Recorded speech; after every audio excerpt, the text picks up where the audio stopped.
Hello বন্ধুরা, আজ আমি তোমাদের সামনে নিয়ে এসেছি আলুর চাটনির রেসিপি। তোমরা নিশ্চয়ই ভাবছো আলুর আবার চাটনি হয় নাকি? হ্যাঁ বন্ধুরা, আলুরও সুন্দর চাটনি হয়। তবে আলুর চাটনি কিভাবে করে আজকে সেটাই তোমাদের সঙ্গে শেয়ার করতে এসেছি। আলুর চাটনি তৈরি করার জন্য আমি প্রথমে নিয়ে নিয়েছি আলু পেস্ট করে, তারপরে তেঁতুল জল কিছুটা নিয়ে নিয়েছি 2 কাপের মতো। তারপর এখানে রয়েছে মশলা, সব মশলা স্বাদ মতো দিতে হবে। আর এখানে নিয়ে নিয়েছি আমি পাঁচফোড়নের গুঁড়ো, যেটা ছাড়া চাটনি হয় না। আর এখানে নিয়েছি আমি আপেল কুচি, তারপর নিয়ে নিয়েছি ভেজে রাখা খেজুর, তারপর কেটে রাখা কুচি কুচি করে গুড়। আমি বসিয়ে দিয়েছি এখানে কড়াইটাকে কিছুক্ষণ গরম হওয়ার জন্য দিব।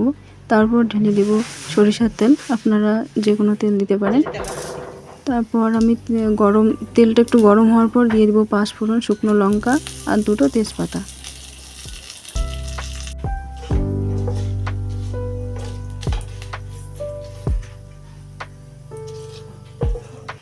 এটাকে আমি ততক্ষণ পর্যন্ত নাড়তে থাকবো যতক্ষণ পর্যন্ত এটাকে লালচে লালচে ভাব আসে। আর যখন লাল ভাবটা চলে আসবে তখন এর মধ্যে দিয়ে দিব আমি পেস্ট করা আলু।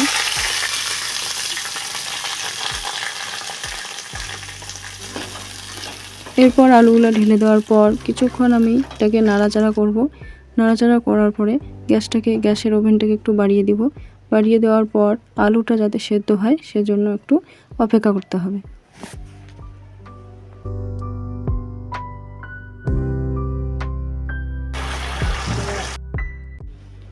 তারপর আমি দিয়ে দিব স্বাদ মতো নুন, হলুদ আর একটু জিরে গুঁড়ো।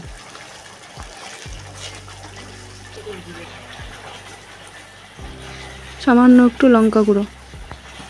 বন্ধুরা, সমানে নাড়াচাড়া করতে হবে, না হলে নিচের দিকটা লেগে যেতে পারে। যতক্ষণ না রান্না শেষ হয় ততক্ষণ এটাকে নেড়ে যেতে হবে।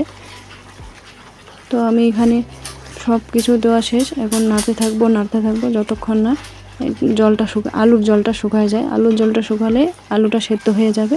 তারপরে আমি দিয়ে দিব, যখন আলুর জল শুকাবে তখন আমি দিয়ে দিব আপেল কুচি। এবার আপেল কুচিটা সেদ্ধ হওয়ার জন্য একটু দিয়ে দিব জল, যাতে আপেলটা একটু সুন্দর সিদ্ধ হয়ে যায়। তারপর এটাকে আর একটু রেখে দেব সেদ্ধ হওয়ার জন্য। তো চলো ততক্ষণ সেদ্ধ হয়ে নিক।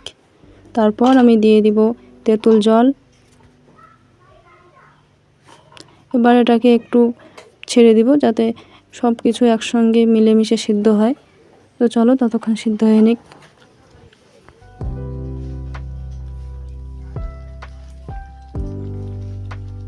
তো বন্ধুরা, আমি কিছুক্ষণ সেদ্ধ হওয়ার জন্য রেখে দিয়েছিলাম, তো সমস্ত কিছু সুন্দরভাবে সেদ্ধ হয়ে গেছে।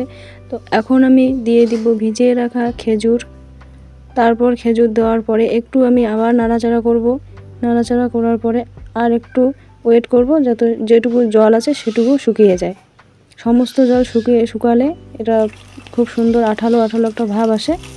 আর শেষে দিয়ে দিব চিনি। আর হ্যাঁ, আর একটা কথা, আমি কিন্তু সেই কেটে রাখা গুড় আগেই দিয়ে দিয়েছি, যেটা তোমাদের সামনে শেয়ার করতে ভুলে গিয়েছি। আমি এখন একদম শেষে যেটা করে সেটা হচ্ছে পাঁচফোড়নের গুঁড়ো আমি একটু ছড়িয়ে দিব। বাস, ছড়িয়ে দিলেই আমার চাটনি রেডি।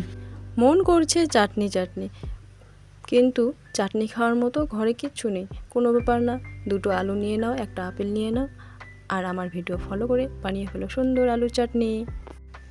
আজকে আমি আসি।